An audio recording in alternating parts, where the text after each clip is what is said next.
This is a Sports Pod Time Machine. Welcome inside the machine, everybody. We're flying through time, looking at the classic games, moments, and events in sports history, and trying to answer all of the timeless discussions and debates that make sports great. Today, we're talking tanking.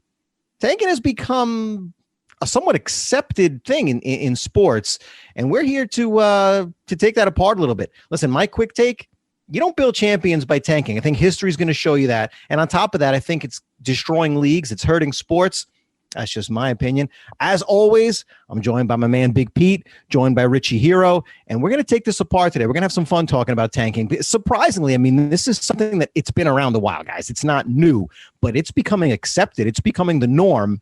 And what kind of damage is that going to do to sports? And like I already said, I don't even think it works. I think history is going to show that.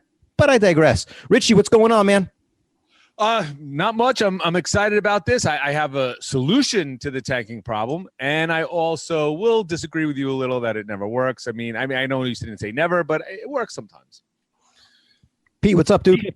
Oh man, tanking is one of the worst things you could ever. It goes against every tenet of what sports is about. You want to win, and you are right when you say it goes back forever. I mean, Jake LaMotta tanked a freaking boxing match 50, 60, 70 years ago. It's been around forever. Teams blowing, college teams being bought off, making sure they lose in tournaments. It's been around forever, and it's against everything I believe in sports. Typically, we have to wait around 2 to 3 minutes to correct Pete. But this one happened 20 seconds in. I'm really happy. LaMotta didn't tank. He threw the fight, but that's not tanking. Well, okay. Then you can go disagree with Mike Vaccaro of the New York Post, who wrote an entire article about it. Thank you. I will. I have. Vaccaro once also said that if Eli Manning beats Peyton Manning in this regular season game, he's on par with Peyton. And I told him, I really like you, but this is the worst take you've ever had. So yeah, I've disagreed with that guy before. Okay. I think with tanking, and I know, Rich, you said that it could work sometimes, and we're going to talk about that, but ultimately it's interesting. And first, let's get it out there. I don't believe, so in the case of a boxer, boxers or fighters throughout history have thrown matches. Okay, fine. But what you're seeing now and what we're seeing that's become kind of, in vogue over these last, 10 years, 15 years, is that professional franchises, sports franchises here in this country, and again, not the players themselves are going to go out there, they're going to play as hard as they can, but front offices feel that there's more to benefit from them finishing near the bottom and then getting a high draft pick, picking a young superstar, and then going forward, with that. What I'm going to say is that has not been shown to work. That hasn't been proven to work. I think Richie's going to give me a few examples that I'm going to be able to combat and correct him on, like usual. But I don't really think it works. I don't think it's the way to build a champion. But there's two separate things. A, I don't really think it works. But B, what it's doing is it's really destroying sports. People talk about Major League Baseball, how their TV ratings were up during the pandemic season for a while. I mean, then they came back down to reality.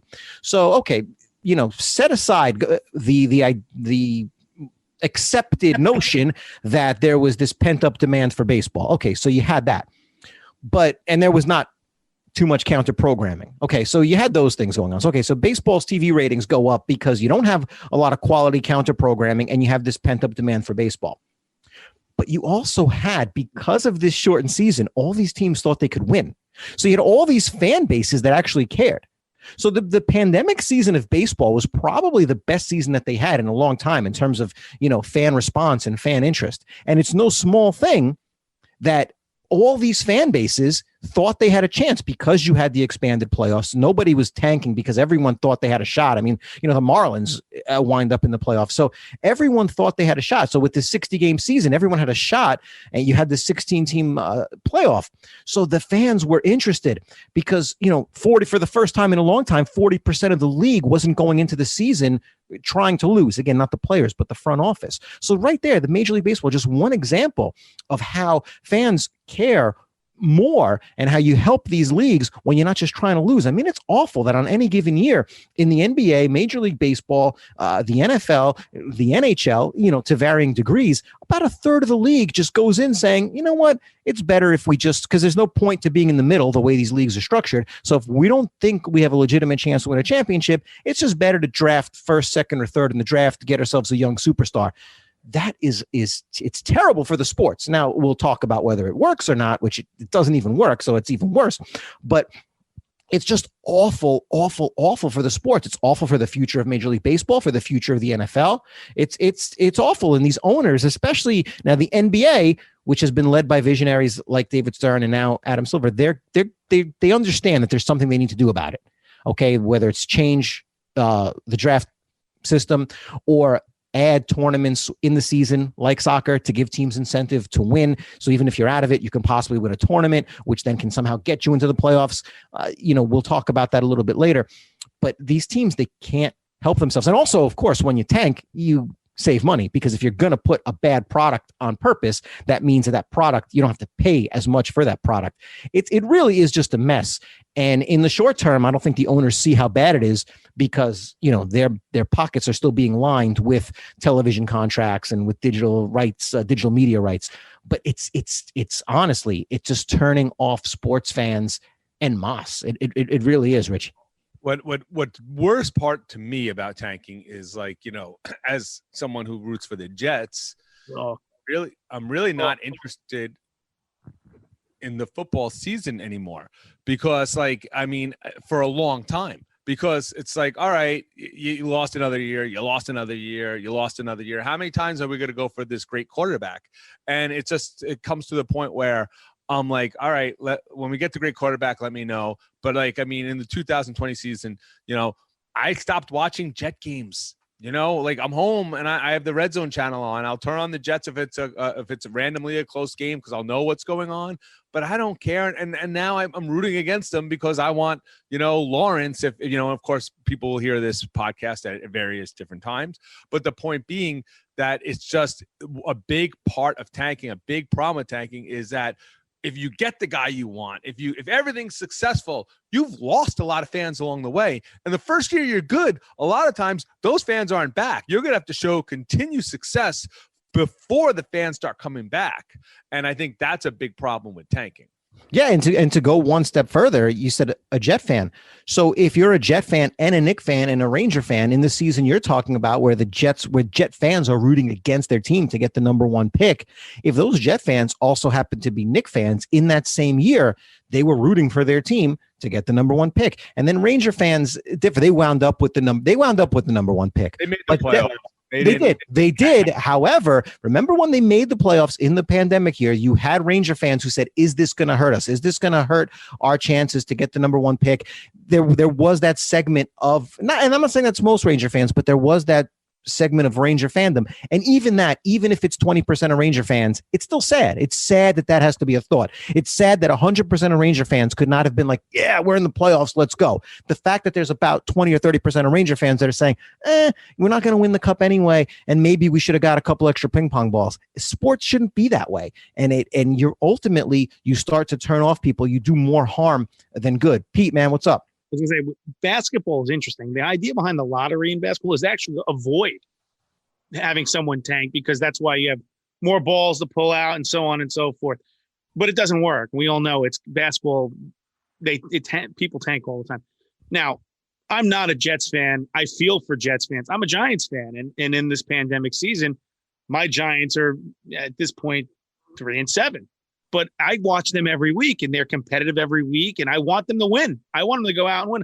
I don't want the high draft pick. I want a team that actually goes out and plays every goddamn week and plays hard every goddamn week, because that's what makes the game fun to watch. I've watched a few Jet games this year, and they've had some really bad games, and it's hard to watch football. It's a pity.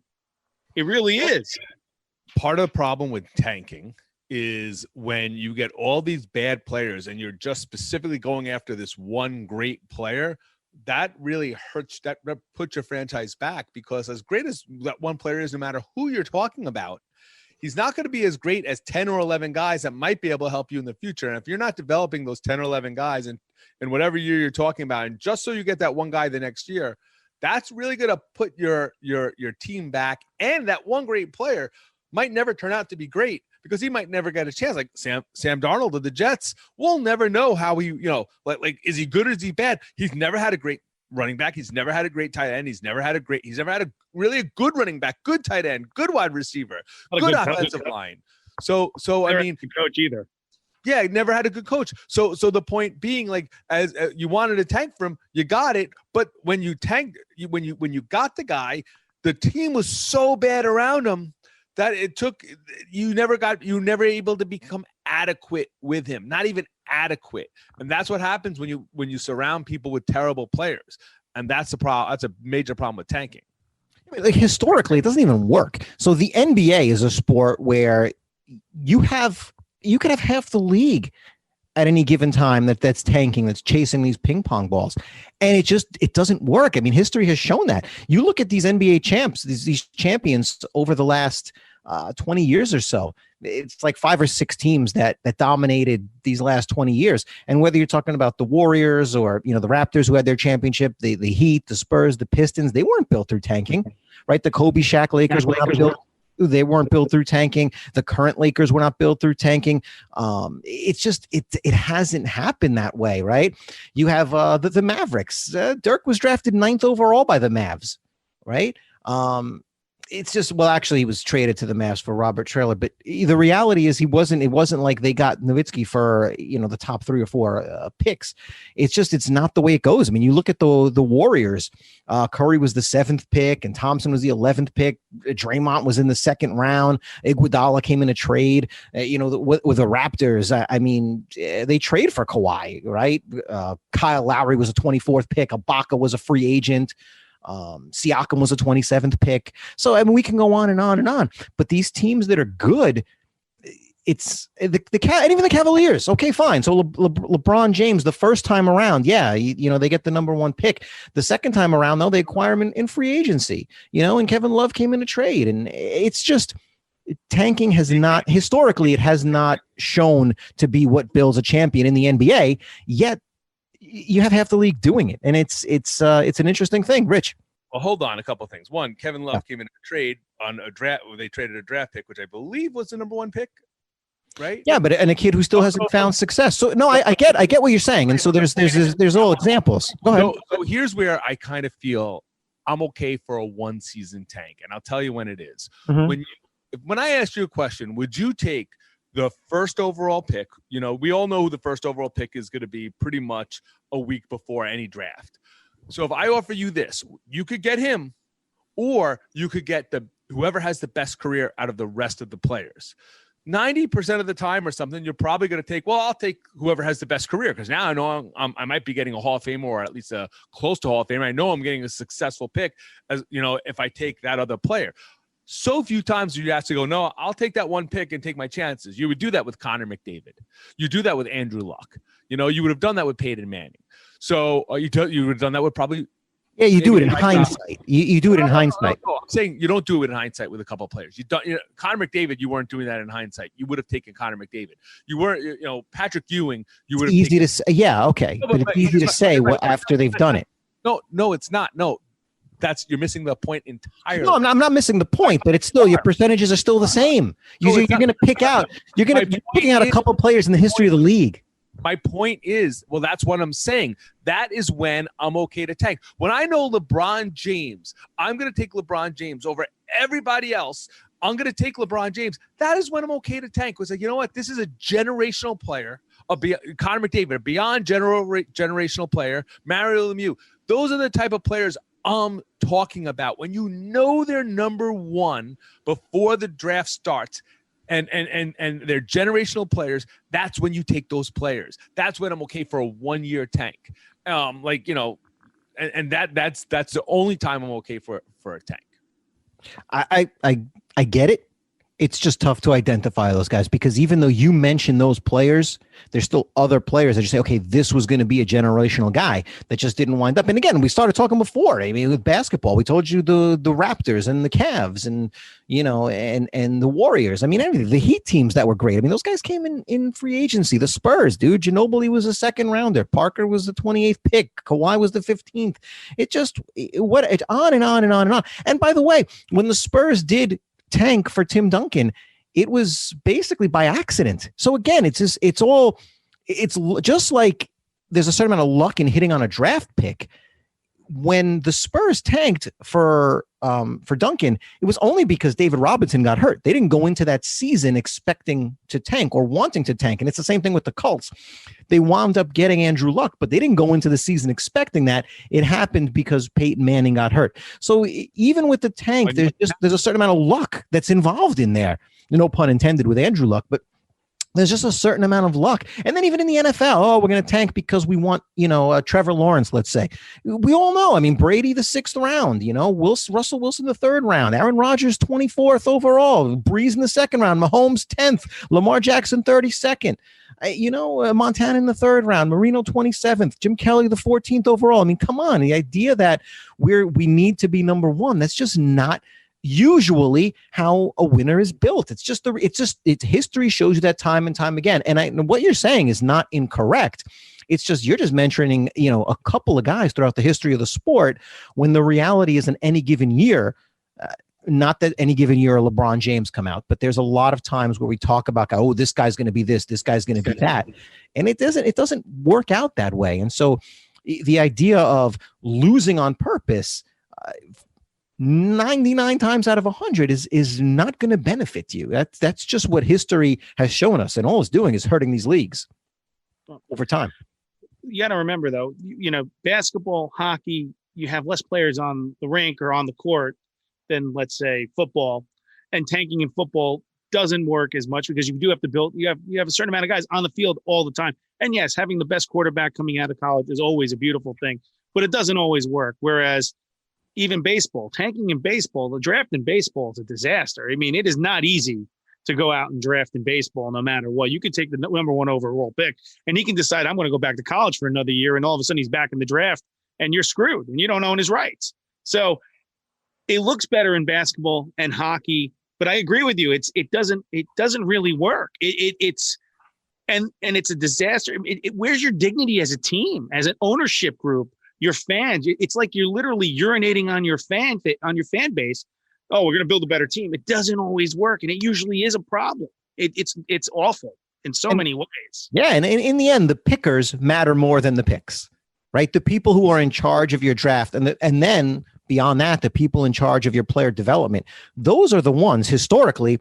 These teams that have solid general managers, that have solid scouts, that have, and be more important, that have solid player development systems, those are the ones that are going to be successful. So when you get a team like the Spurs and you just see that they're next level in terms of player development, in terms of recognizing talent, but then in terms of player development and then coaching those players that they develop, that's why they win. And then you see the Miami Heat, the same thing, such a great infrastructure. And throughout sports, you just have these teams that recognize talent or recognize, what fits for them. And then B, can develop that talent. And then C, can coach that talent and continue to develop it.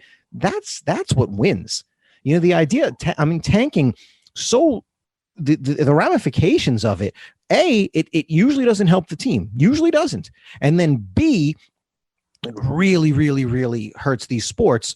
But the way that our sports are set up, it doesn't, because money's in the pocket already, because the TV rights are guaranteed and the cable rights are guaranteed and digital media rights are guaranteed. So they're still making money hand over fist. And then, of course, so much of the gate are suites that are sold ahead of the time and they're corporate sponsors. So it's in the end, the owners usually don't suffer for losing. And so that part of the system is flawed. So then they tank, keep their salaries down for that given year, and hope to land the superstar going forward. The whole system is flawed, and it's going to take us into a different discussion that Richie's not going to like. But go ahead, Richie. And here is the solution. And I don't understand why no one agrees with me, because when I used to work for the World Series of Poker, I interviewed this player named Phil Locke. He's well known in the poker world. He's married, he's going out with Jennifer Tilly, the actress. Also a very good poker player. Phenomenal's too strong. Anyways, so I'm interviewing Phil Locke. And Phil Locke, if you know anything about it, this guy is out there. He's like a space cadet, really good at poker, but he's out there. And he said to me, he goes, sometimes I argue with the universe, and sometimes I'm wrong, but sometimes I'm right. And here, the universe is wrong and I'm right. Here's how you stop tanking. The number 1 overall pick should go to the team with the best record that didn't make the playoffs. That would almost entirely eliminate eliminate tanking, because here's why. One, we all know the players don't tank anyway, but the front office is never going to say, I don't want the playoff receipts. I don't want the playoff gate. Yes, every once in a while you might be like, oh, we could get this player if we just lose this game. But all the players and all the coaches are going to want to make the playoffs, and the fans are probably going to want to make the playoffs. You mentioned the Rangers this year, and you were like, "Ooh, did Ranger fans want the more draft picks? Do they want the 1 in 12.5 chance of getting their star player, or did they want to move into the next round?" So it was a win-win either way for the team that was able to get the ball, and that was the Rangers. So it lessened the hurt, but all the Ranger fans would have been happy if they would have beat Carolina and they would have went to the next round. That is how you stop tanking, because then you want the chance to get that number 1 pick, or you make the playoffs, and that's a perfect scenario. Will there still be tanking? Maybe 1 out of 100 times, but it won't be every year, and it may be 0 out of 100. It helps, but you're going to wind up with a situation which we've already wound up with in the NBA. Remember the Minnesota Timberwolves trying to make sure that they kept their protected draft pick. You're going to wind up with situations, and I'm not arguing that. It's better than what we have, so we'll give you that. But you're still going to wind up with situations where now a team, and not just because it's not going to be 1 or 2 games. What's going to happen is there's going to be 10. So. Yes, you're right. If it comes down to the 1 game, rarely, you're not going to see it often. But what's going to happen is there's going to be 10 games left in the season, and these teams that are 7, 8, 6, 7, 8, 9 that don't think they can win in the first round will then start to manipulate the lineup so that they don't. And so I think you're going to wind up with the same situation, because they're going to look at it and say, I want the draft. Because in essence, it doesn't change anything.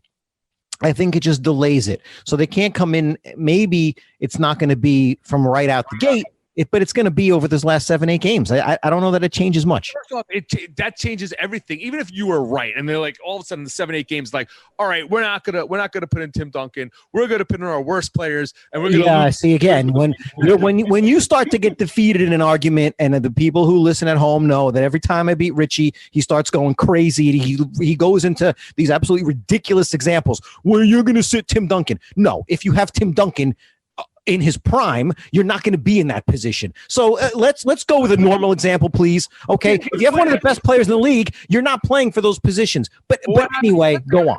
There are teams with great players. Let's say you gave us a legend. Let's say you have Mike Trout, who never makes it with basketball. Okay, that's listen to our other podcasts. Go ahead.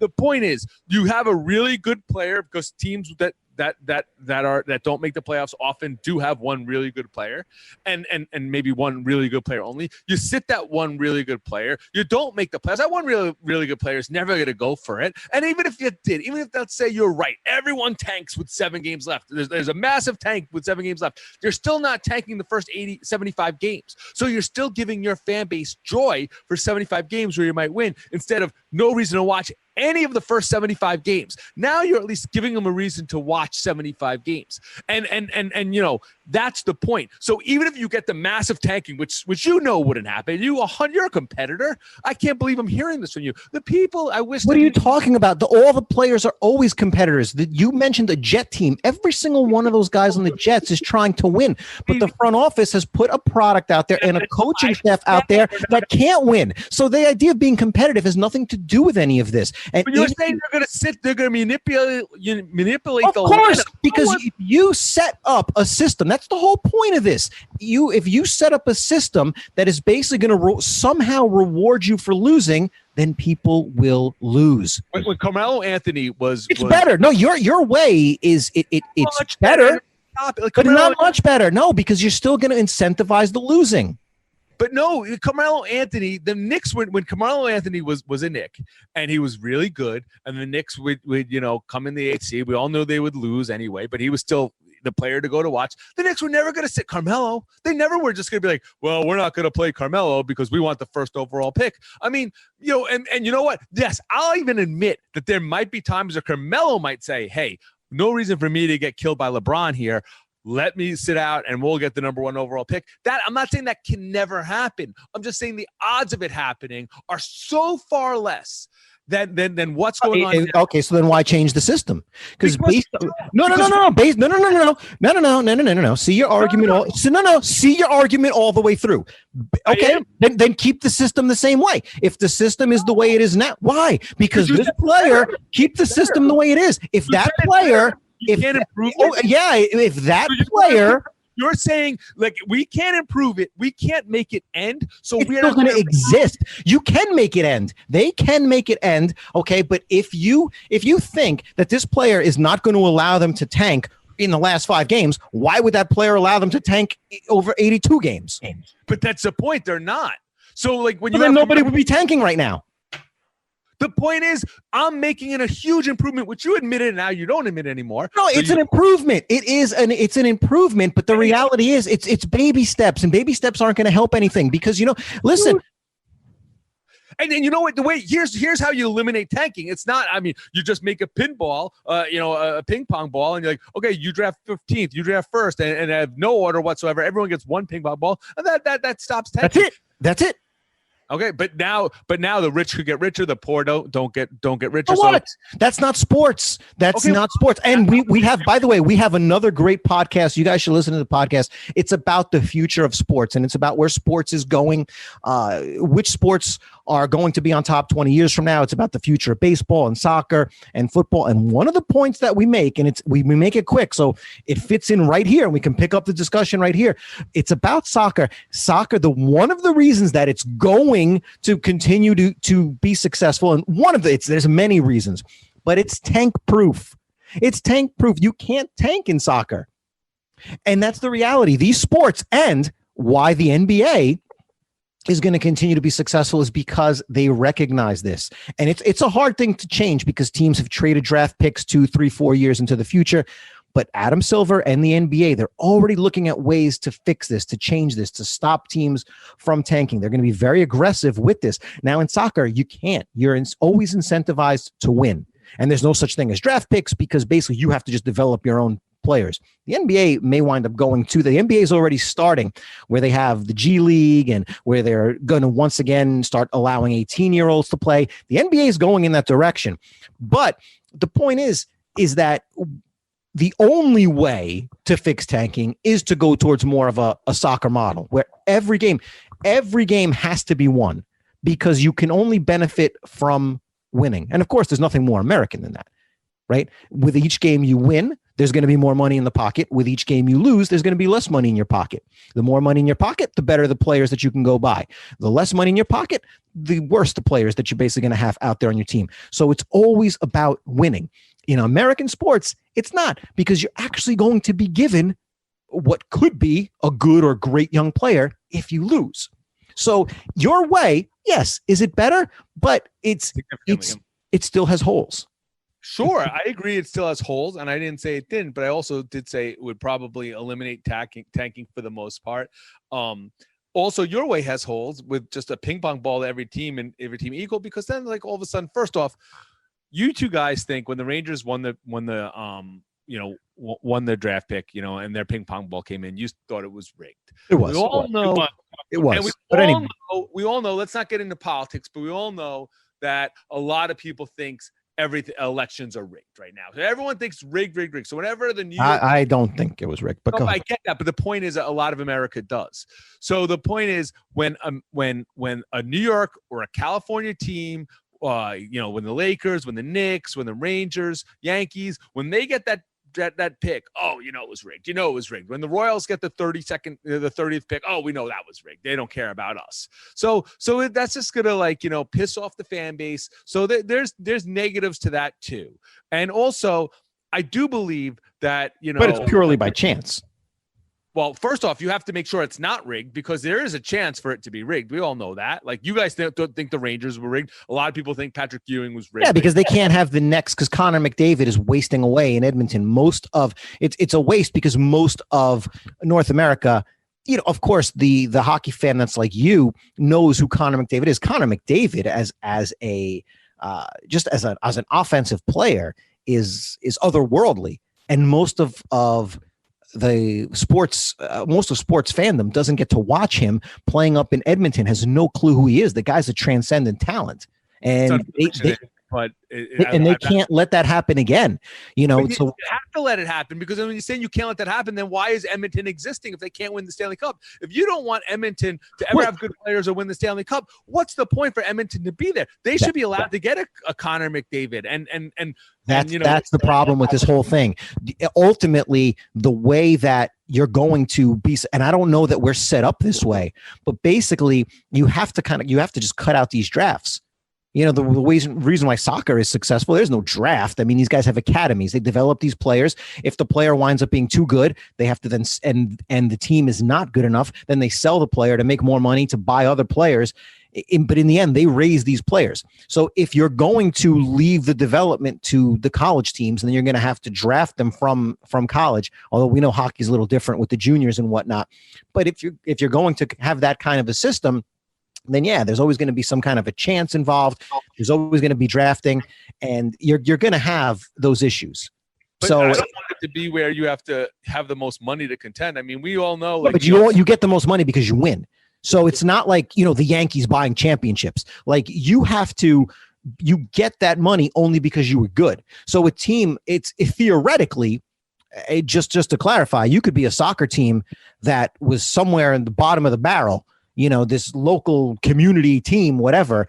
You come in with the right people and the right coaches and the right scouts, and someone who's going to put some money behind it. And this team over time works its way up, starts to basically gain more money because they're winning, because they're playing better. And eventually this team rises and rises and rises and becomes a financial powerhouse. Yes, because somebody bought the team, took over financially, that has money, but also because they were playing better. So in essence, the two go together in soccer. This isn't like, a baseball, Steve Cohen going to come in, buy the Mets, and he's worth $16 billion and he's going to buy guys. It doesn't work that way. What's that? Not 100% true, Greek. I mean, let's be honest here. Mm-hmm. Fulham was a community soccer team in London for most of its life until the Al-Fayed family comes along, puts in $15 billion. Yeah, but they still have to go. They still have to get up there. Because they're never, unless you're in the top tier, you can't play Champions League, you can't play Europa, you can't play those things. So you're right. Same thing with Man City. And with Man City, of course, someone's going to have to come in. So basically, what I'm saying is, so with Steve Cohen coming in and buying the Mets, Steve Cohen can now just inject his $16 billion in, and the Mets automatically can go out and get all these players. If Steve Cohen buys a soccer team, that $16 billion is still great, but what it's going to go to initially is the academy. It's going to go towards the facilities. It's going to go towards those things. And then, he's going to start, of course, he's going to start buying players on the transfer market, and he's going to start bringing in these studs. But ultimately, the product on the field has to get better before you're going to start really seeing results. Fulham wasn't like that. He came in and just started buying players. That's what he did. But I've also seen it go the other way. Mm-hmm. When Leyton Orient, which was in League One at one point, was one game away from jumping up to the Champions League. Their owner, a guy named Barry Hearn, who runs all the snooker tournaments and dart tournaments in the UK, sold the team. He was a lifelong fan, sells the team. The guy who buys the team was an Italian man who owned a bunch of cable channels. He comes in and he's like, I'm going to put all this money and build the team. Does a TV show, a reality TV show, make your way onto the team. You play it was like literally an academy for an Italian player to find a way on an English team. Well, herein lies his problem. He puts all the money in. 2 years later, they drop all the way out from League One down to the conference. He put tons of money in and then almost put the team into bankruptcy. I mean, it does happen where you have bad ownership no matter what. Let's be honest. The Mets have had bad ownership until Steve Cohen for how long? I mean, it's just the way it is. Well, I think what was that? I think that's the key, is that good ownership is the key to getting a good franchise, and more than tanking. Matter of fact, so every year on near the end of the year, I do my rankings of New York sports teams that have the odds of winning the championship. And from now on, I'm almost always going to put the Yankees first, because the Yankees just, even if they don't have the team that I like, they'll always have the ownership group that I like. So I respect the Steinbrenners. I respect, Brian Cashman. I respect the way they do it. You're never going to see them tank, just like the Patriots. A lot of people thought the Patriots going to tank this year. Bill Belichick's not going to tank. Bill Belichick realizes the benefit of the other players.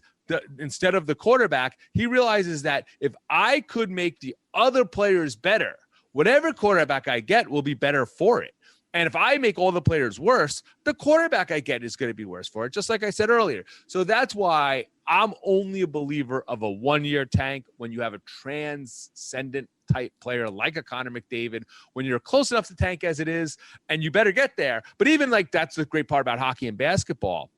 You still got to win the ping pong battle. Whereas in baseball and football, you don't. But in baseball, it's never. There's no guarantees in anything in baseball. You never like. I was looking at the number one picks in baseball. Right. Let me go through 2009. Let me go through 2007. David Price turned into a good player. Tim Beckham, almost nothing. Steven Strasburg, obviously, that was if they tanked, that was a good tank. Bryce Harper, very successful, but they won the World Series a year. They got rid of him. Garrett Cole is actually the reason you shouldn't tank. I'll go into that. Carlos Correa, Mark Appel, Brady Aiken, Dansby Swanson, and then we're in 2016, Mickey Moniak, Royce Lewis. I got a couple of guys that maybe they'll be good later on. Anyway, Garrett Cole never did it for the Pirates. He was okay. He was good some years, but he got great. After free agency, he got great by the time they traded him. After they traded him, he got great, rather. So that's one of the reasons why out of all those players I read, only two of them had like phenomenal Hall of Fame careers for the team that they were drafted. And that's the Nationals with, Harper and Strasburg. And even Harper, he left and then they win the World Series after. So baseball, it's just never a reason to tank. I mean, even if you get Mike, as we saw on Mike Trout, as great as Mike Trout is, he wasn't taking number one, but as great as Mike Trout is, he can't do it alone. No, and people talk about the Cubs and the Astros with tanking. And if you look at those, I mean, the Astros being bad in 2009, 2010, 2011, that wasn't a tank. It was just that they were bad. They were a directionless franchise under Ed Wade. So they basically, when they did, then when Jeff Luhnow takes over, and then they finally kind of organized their tank, and they had this data driven system, and they did tank as a team. Yeah, that brings them in Bregman and Correa, but they basically had this 3-year unintentional start. So Altuve and Keuchel and Springer they drafted in 2011, kind of at the end of the Wade era. But those other guys, I mean, once they start to get better, they add other pieces. But Springer, Altuve, Keuchel, I mean, those guys were not part of the tank. So yeah, the tank brings them Correa and Bregman, which is huge, but they also wind up with all those other pieces before or after the tank. And it's the same thing with the Cubs too, by the way. I mean, the Cubs, it's Baez and Chris Bryant, but they got lucky. I mean, the Cubs get lucky in their tank because in 2012 the Astros out tanked them. Yeah, and so, right, and they get the number one pick. The Cubs were not going to take Chris Bryant. They've said it time and time again that they were going to take Appel, who the Astros take, and who was a total bust. So the Cubs, again, so much of this when you're talking about tanking, it's luck. The Cubs luck into Bryant when they get out tanked by the Astros, and the Cubs are not winning that World Series without Chris Bryant. So that's just the reality. And the Astros had enough talent to overcome taking, Appel, but I don't know that the Cubs had enough talent at that point to overcome that if it happened. So again, it helps. They both got stars from their tanks, but when you look deeper into it, the Cubs get a little bit lucky. And then the Astros, the reality is they wound up accumulating a bunch of players before the tank when they were just bad without a plan. Well, also, one thing. When you're tanking, you're not just tanking for the number one pick. You could tank for the number 2 pick, for the number 3 pick. You're tanking. You hope to get the number 1 pick. But if you get it the 2 or 3 the Astros did it royally. I mean, the Astros made no bones about it. Not that the players on the field were, but you knew the Astros and the Cubs, you knew what they were doing. But you're right. But you knew that they were just trying to be as bad as they could. If you're tanking and you get the number 2 pick, that's not necessarily a bad tank. It's like, okay, we didn't get the 1, but we got the 2, and we're got lucky because ultimately they had a player on their board higher than Bryant, is what I'm saying. So they did. It's still lucky. I'm talking about any sport. Sure. And in baseball, as we know, it's just so hard to. They also have to. The great thing about hockey and basketball and football, they help your team immediately. In baseball, generally, you have to wait a number of years, and a lot of stuff could happen in those years prior. So it's really hard in baseball to really accumulate this tank. I mean, I was going to say, you're absolutely right, Richie, about this. But football is interesting too, if you really think about it. Football players and that any given Sunday mentality it's real. I mean, I was reading an article from Time Magazine. Sean Gregory wrote it last year, and he was talking about the Dolphins last year and how bad they were, but they still went out and won games. As bad as they were, they won games, and it hurt them in the tank. Everyone thought they were tanking, but were they really tanking? Because they still played hard. And that, touching on everything you said earlier, Greek, and you too, Richie, about these are professional athletes. They don't want to lose, and they go out there and they will fight and they will play. I mean, just think about watching Major League, the movie, when we were younger, and you sit there and you got the owner who's trying to tank to move the team, and the team just isn't bad enough. These are professional athletes that, you could tell them you can change the lineup, you can move things around. They still want to find a way to win because they are professionals. This is their job. Well, yeah, I mean, and the Dolphins are a good example because they understood that culture counts. So even though they kind of stripped the team down, they were doing it in order to get rid of players that didn't fit what the new regime wanted. And they were getting rid of players that, Adam Gase had brought in and previous regimes had brought in. So yes, in a way you're looking at it as a tank, but the whole time they were pushing these guys as hard as they could, and they were trying to build the right culture. And that is a way to go about winning. And that is a way that's been proven to work, right? Culture, player development, coaching, that works time and time again in sports. I'm telling you, tanking, I get what Rich is saying, that if you can find if you basically can identify a transcendent player ahead of time, which is hard to do, then maybe in that extreme case, okay, a la LeBron James, okay, fine. But for the most part, it just doesn't work. And all it does is it hurts the franchises. It hurts the leagues. It turns fans away. There's so many things that go wrong. And tanking was made famous too. The Sixers with the process. What did the process bring them? Trust the process, trust the process, trust the process. For what? It got them nothing. That's not necessarily true. You say it got them nothing. I mean, one, they've made the playoffs, and if it wasn't for a ridiculous shot by Kawhi, maybe they're the NBA champion. That ridiculous shot can always happen. So you basically sold these fans. Imagine being a Sixer fan that for year after year after year after year, you're sitting there telling them, okay, we're going to win 11 games this year, 12 games, and we're going to go 15 and whatever, because we're going to bring in the top player. And in the end, okay, you went to the playoffs a few times, and you came within that circus shot of maybe getting to the finals. That's fine. But ultimately, none of it is worth what those fans had to endure for 3 or 4 years. It's just not. So when you say like that shot could happen, one, you have to be in position to either make or hopefully not make that shot go in. The Knicks, they don't care if a circus shot goes in against them. Still not worth it's not worth what they had to go through. It's not worth it no matter what. When you say, what did it get them? Well, it got them an opportunity to go to the finals. Not worth those years, though. It's not. Well, I mean, listen, it's not. It's not. What do you mean, who knows? It's not. You want to root for that team? First off, it's not over. I mean, right? Like they still got some players on them, right? So that they're tanking all those years of the tank. It's not over. The final story hasn't been written. We don't know how it's going to end. Maybe they do win a championship. Maybe they will say, well, you know what? We trusted the process and it worked. So it's not that process isn't over yet. 2 of the players they tanked for are already gone. So I mean, it's still ultimately to this point. If you were a Sixer fan, I mean, if you said you're a Jet fan, you said you're a Met fan. If you spend 4 consecutive years with your team basically making no bone, they actually came out and told you that this is the process.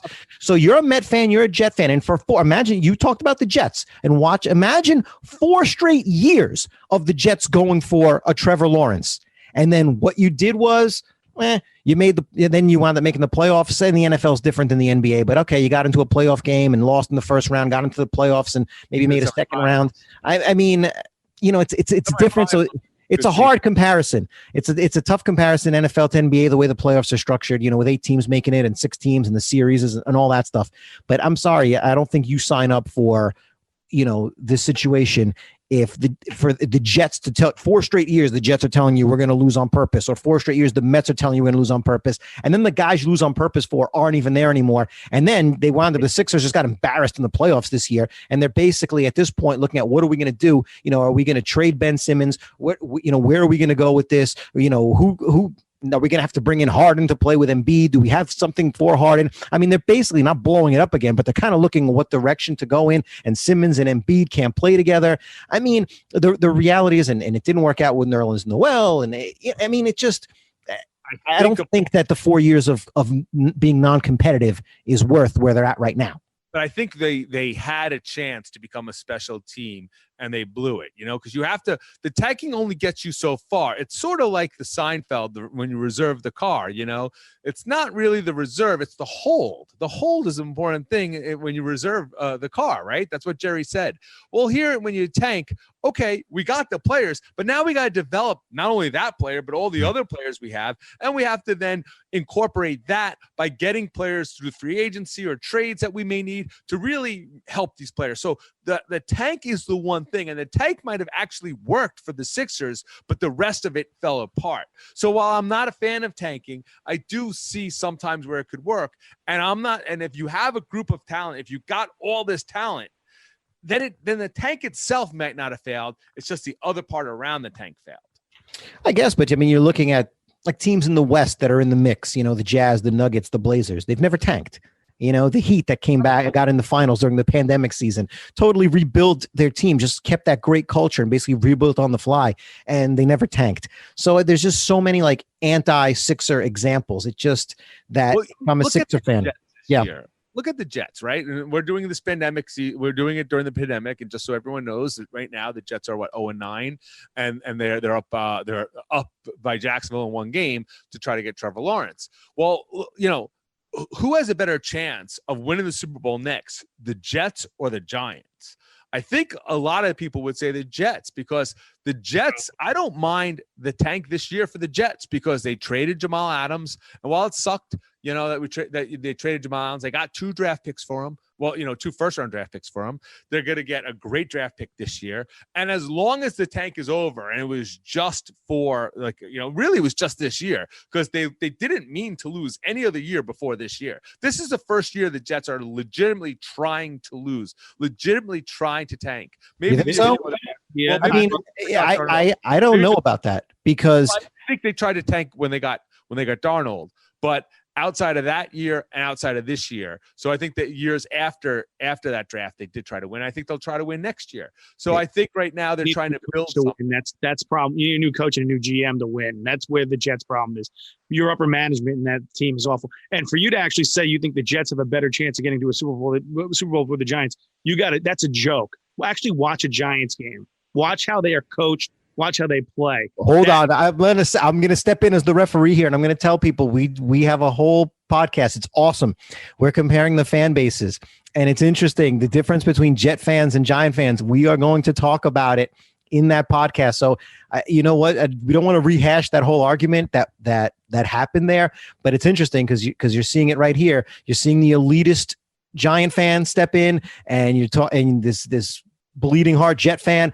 We talk about it in the other podcasts. You want to search through our podcast. We have some awesome ones, but we rank the fan bases and we talk about the Jets and the Giants fan base. But I will tell you, Rich, I said earlier that it's more about the pickers than the picks, and it's more about player development, and it's more about coaching. That's the reality. And I'm going to tell you, the Jets, there's no way that GM a few days before the season started would have come out and made the proclamations that he made and made the statements that he made if he really thought this team was going to be like this. What did he make? What statements did he make? You don't come out because it hurts your credibility when you come out and say, we're going to surprise people. We're using this as a motivator. We're better than anybody thinks. I mean, coaches say that stuff and going to say that in the locker room, but when the GM comes out and says it, it's because they believe it. And this is a guy, it's not like this is a GM who always hides from the media. Like a lot of NFL GMs, by the way, they're just not they don't make themselves available to the media as frequently as they should. But he really thought they were going to be better than they were. I mean, that's just the reality. So what's that? So maybe they didn't tank. We should also say names because not everyone's a Jet fan here. So not everyone knows Joe Douglas, what you're talking about, right? Oh, yeah, the Jets GM, Joe Douglas. He comes out and before the season starts, he says, which again, he would not have, because it hurts his credibility. If he really thought that, and not that he's going to come out and say we're going to be terrible. No GM is going to say that, but the GM is not going to come out and say we're going to surprise people. We're going to be better than people think. We're insulted by what people think about us. He's not going to say that. He really believed that. And by the way, as a Jet fan, that's kind of scary that that's what he thought about the team, because he did not know what he had. And that has to worry you going forward. Now, it's a different conversation. But again, it's the pickers, it's not the picks, it's the player development guys, it's the coaches. And so when you talk about the Jets versus the Giants, Pete's right in the sense that if the Jets don't have the right player development guys in there, if they don't have the guys who are making the right picks, if they don't have the right coaches, it's not going to matter. It's not going to matter who you take where. I'm assuming the Jets are going to, by the time that people watch this, I'm assuming the Jets are not going to have the same head coach they have now. Yes, if the Jets are stuck with Gase for some reason, that they're not allowed to fire him for whatever reason, then I'm going to agree with the elitist Pete, you know? And the elitist Pete, nice. Yeah, because that's what you are. You're a Yankee and a Giant fan. You're just I'm an Islander fan my entire life, and I'm a Net fan to top it all up. Really, I'm the elitist here. You won 4 cups as a kid. I mean, maybe the Nets fan is like his charity. The Nets fan is basically that's what he does to give back to the community. I'm a Net fan. That's how he gives back. Look, as a Giant fan, I'm not a Dave Gettleman fan at all, but I got to tell you, they finally found the right coach, because you got a guy in Joe Judge who actually has instilled something that the last 2 coaches could not do. He's actually got them. They play hard every game. Like time we're doing this, they're still 4 games under 500. They had a couple of good games in a row, so Pete's happy. He doesn't know people please. We went into this in the other podcast about fan bases, and it's interesting because we go into a bunch of fan bases, and the Giants and the Jet fan base definitely come up, and you get this kind of you get this discussion, this interaction, and there's a huge difference between those 2 fan bases. But I digress. The idea, with tanking, it is. So the Jets tanking could all be for naught, and that's the whole point of the whole tanking thing. You're saying they didn't tank this year. You're saying that there was no tank. They're just bad. They got to a point. I think a few weeks in, they realized that, okay, we're not going to do anything to supplement the talent. We're not going to make any changes. It is better for us to go 0-16. Yes, the players, of course, are not trying to lose, but the team, by week 3 or week 4 or week 5, the front office started to realize what was going on. But I'm telling you, going into week 1, there is no way that they thought this was going to happen. They thought they were going to be competitive. Because I got to tell you, like, no way. I mean, I remember the Jets played Buffalo week 1. Look at how they ended last season, and they were really. And I think that was fake. You know, I don't think it was all that great. I don't think that. That was what the Jets made it out to be, but they thought they were going to ride that high into this season. I think that the best defensive player when he opted out for COVID reasons, Mosley, right? And then they lost, and then Adams was making a lot of problems, and so they traded him. And then when you lose your top 2 defensive players, you're probably not going to be that good going into the next year. So I think he realized once this was going on, he's like, hey, maybe, you know, and he knows he's going to be here next year. 0-16, Douglas knows he's going to be here. Yeah, but it just hurts his credibility. Nobody wants to come out and be wrong. No, it's not because then he would come out and speak. It just defies anything else that he's done. You're not going to come out and make that proclamation because nobody wants to be that wrong. Again, you're not. It's not like you're the rah-rah guy in the locker room. I mean, this is a guy who's coming out and making it a point to tell people that we're going to be good. We're going to be better than you think. We're going to really fight. We're going to compete. We're going to surprise you. He just would have kept his mouth shut. That's a very scary thing. But again, you know what? We don't want to go too much into the Jets, although it is an example of tanking. Just like, by the way, last year, you talk about the Giants. That's the thing about tanking. Last year, you basically had the Giants, the Redskins, right? The overtime game where the Giants beat the Redskins. And so it's the Giants lose out on getting to draft Chase Young from Ohio State. So in the moment, was it better for the Giants to win that? You know, Daniel Jones leads the team in a comeback. They win the game in overtime. So is culture built from that? Is character built from that? Or should they have lost and then be able to draft this, the elite defensive lineman? As a fan, I'd rather they win. I want to see my team win. As a fan, but I'm also firmly against tanking. I think it's almost un-American to go out there and tank. And then the thing is too, it's not like the Giants don't wind up with a bad pick, but they choose the line. Maybe they picked the wrong lineman with Andrew Thomas. I mean, maybe they picked the wrong guy. The reality is, even though they wind up beating the Redskins in that game and they don't get the Chase Young pick, they still could have picked the transcendent player there. It's just a matter of identifying who it is and then developing him. It doesn't mean that you have to go and draft the wrong guy. We talked about it before. There's studs all over the place in the NFL. I mean, there's studs in every single round. There's studs, Let's just look at it like, again, we're 9 weeks in, right? So we're for all those listening, we're 9 weeks in. So maybe a lot will change by the time you listen to it. But if you redid the draft right now, would the Bengals take Joe Burrow, or would they take, the San Diego quarterback, Justin Herbert? That's too early for that. No, but the point is, you wouldn't. Is it worth like tanking the year before when you got Justin Herbert at 6, when you got Tua at 5, and Tua looks like the real deal too. So you had 3 quarterbacks. So when you're saying that's too early for that, that's my point. Only 9 games in, only 9 weeks in, and Herbert hasn't played 9 games.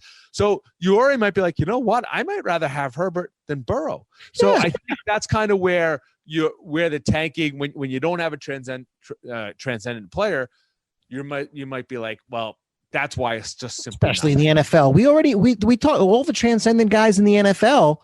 Historically, they're not at number 1. We talked. I mean, we would go, rewind 20 minutes, and we told you about, guys taken in the 3rd round and in the 6th round, and 27th and 24th overall. I mean, I do think the 2 quarterbacks that growing up when we, Peyton Manning and Andrew Luck, I do think those were 2 players that we knew we would have taken over anybody else, in that we would say, we'll take that player over the best player next, because that's how good that we thought those 2 players were. And they really didn't let us down on that. But that's so far outnumbered. And you're right. And Elway too, but those guys are outnumbered by Brady and Wilson and Rodgers and Breeze and Mahomes and Jackson and Montana and Marino and Jim Kelly. I mean, they're just, and they're, what's that? You named 5 people in Elway's draft. So obviously even the Elway draft, you wouldn't have done that because you knew. I mean, I remember as a 15-year-old, Marino shouldn't have fallen to 27th if that's the case. I remember thinking the Jets should have drafted Marino over Ken O'Brien, but that's besides the point. And by the way, you talk about development. The reality is, if Marino comes to the Jets and O'Brien goes to the Dolphins, you don't know how that would have turned out. Very true. And if you watch those games, and I was in the stadium at that age for pretty much all of O'Brien's games. 1985 O'Brien was a very, very, very good quarterback, like a ridiculously good quarterback who was on his way towards not a good career, a great career. But again, it's much different to be playing for Shula or to be playing for Joe Walton, and it's much different to the talent that's around you and the system that you're in. So you don't know. The pickers are more important than the picks. The coaches are important. The staff development guys are important, because O'Brien and Marino, if you flip them, I don't know that Marino's Marino if he comes here to the Jets. There's no way to say yes or no or to prove that. But again, that's why, forget tanking, all the culture, all these other things. They're just so much more important. And I think it's just been proven time and again. Yeah, I agree. I don't know. I agree as well. And so, and I really, beyond that, there's the whole argument that it's really going to hurt sports. Again, we talked about the future of sports, but that is so impacted by tanking because it just turns people off.